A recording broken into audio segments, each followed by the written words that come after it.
Hola, buenos dias. Kamustas? Maha here. So, it is not an accident na napadaan ng post na ito sa wall mo.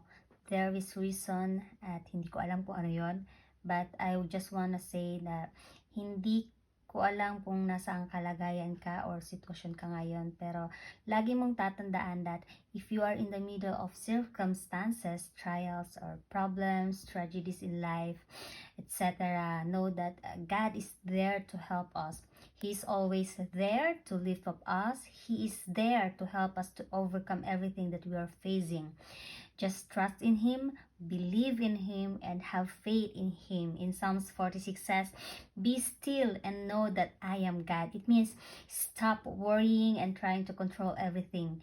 Trust God that He is in charge. Remember that He is greater than your problems. So, in the middle of chaos or fear, God is saying, "Come down, I am God. I am in control." So it's a reminder to trust Him instead of panicking.